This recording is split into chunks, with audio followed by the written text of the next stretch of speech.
कितना सेविंग में और फिक्स डिपॉजिट में इंटरेस्ट कम हुआ है। और फिर कानून व्यवस्था की तो बात ही मत करो।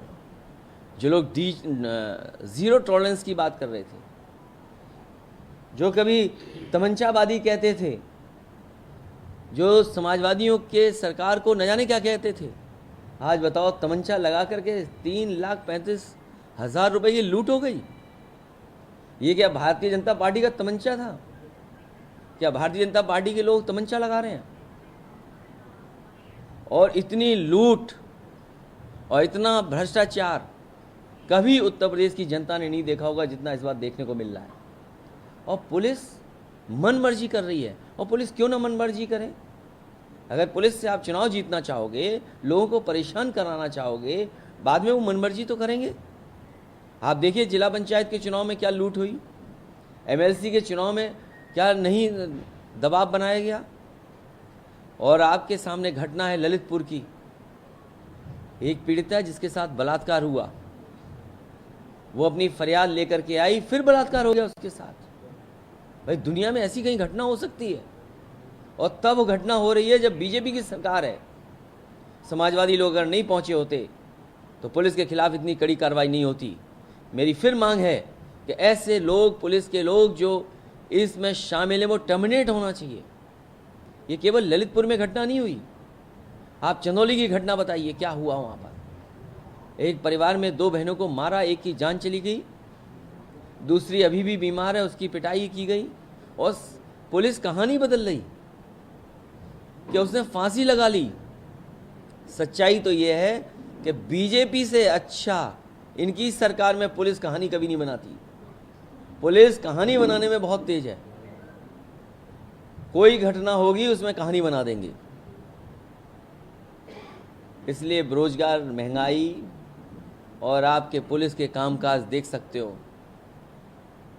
फेक इनकाउंटर में नंबर 1, कस्टोडियल डेथ में number 1, national human right commission से जो नोटिस मिलती हैं उसमें नंबर 1, महिला आयोग से जो नोटिस मिलती हैं पुलिस को नंबर 1, अपराधियों की सूची में जो चुनाव लड़े बीजेपी नंबर 1। और इनकी सरकार में वैसे तो ये निशानेबाज हैं, लेकिन सोचिए एक आईपीएस फरार है, आईपीएस पे इनाम घोषित है। इसलिए ये सरकार कंटिन्यूटी की सरकार है। और कंटिन्यूटी की सरकार में कानून व्यवस्था लेकर के हर चीज बर्बाद कर दी सरकार।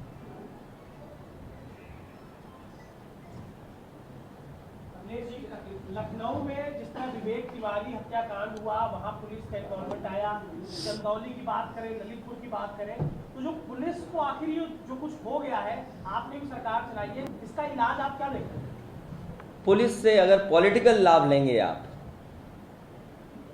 पुलिस को आप चुनाव जिताने में लगा दोगे और पुलिस को इसमें लगा दोगे कि आप चिन्हित करिए कि विपक्ष के लोग कौन हैं, उन पर क्या कार्रवाई की जा सकती है, तो वो अपनी मर्जी का काम तो थोड़ा बहुत करेंगे।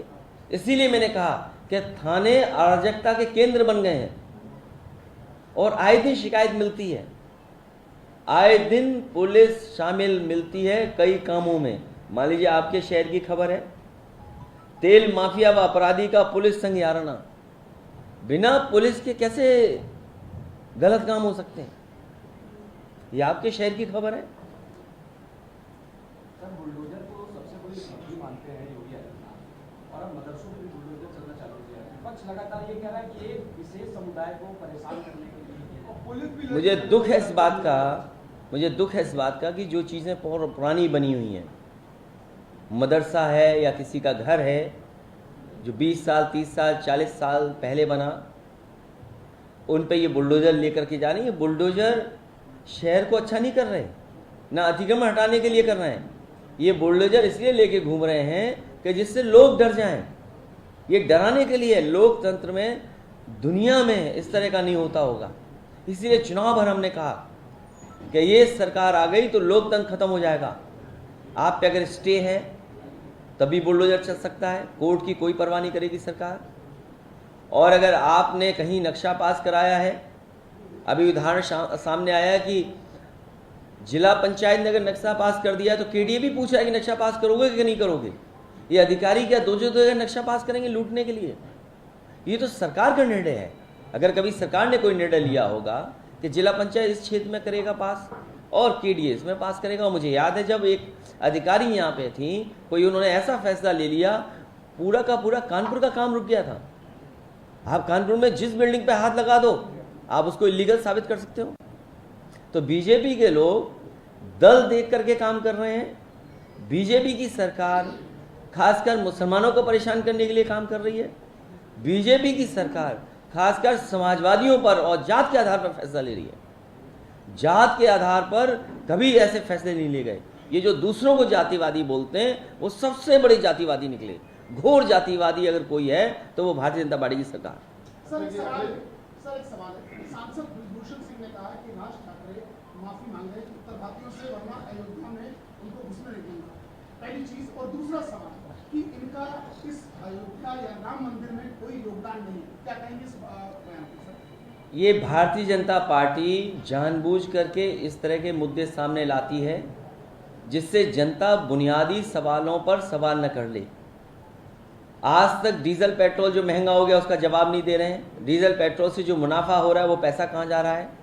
चर्चा इस बात की ना हो कि आपने अगर लोन ले लिया घर मकान बनाने के लिए तो उसका इंटरेस्ट बढ़ जाएगा। अब आपको हमको पता ही नहीं है कि स्टील कितनी महंगी हो गई है। और अगर आप हिसाब किताब देखोगे तो आम जनता को तो देना पड़ रहा है पैसा बढ़ करके, लेकिन जो बड़ी बड़ी कंपनियां उनका मुनाफा नहीं कम हो रहा है।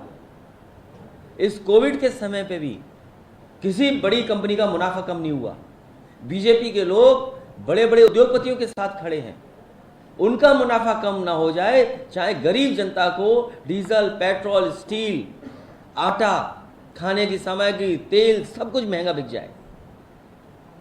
जहां इतनी गरीबी हो, जहां लगातार गरीबी की खाई पैदा होती जा रही हो, वहां बताओ देश का एक उद्योगपति दुनिया में पहुंच गया आगे। सर यूपी की राजनीति जो है वो बेसिकली अब हिंदू मुस्लिम के नाम पर बढ़ती जा रही है। आपने जो सरकार चलाई है, अब जो मौजूदा हालात है वो कहीं ना कहीं जो है आजान पर आकर टिक गया है, हनुमान चालीसा पर टिक गया है। आपने भी सरकार चलाई है, क्या मानते हैं कहाँ कुछ कमी रहेगी? भारतीय जनता पार्टी बच गई, नहीं तो इसी चुनाव में उनको जनता ने सबक सिखा दिया था। अगर आप आंकड़े देखेंगे तो समाजवादी लोग 3.5 लाख वोट से ही तो पीछे हैं। और अगर हमारे कार्यकर्ता, हम अब उसमें विश्लेषण नहीं कर रहे हैं, उसमें एनालिसिस नहीं कर रहे हैं, अभी भी इलेक्शन कमीशन ने कुछ विधानसभाओं के डेटा अपलोड नहीं किया अभी तक। इतने महीने चुनाव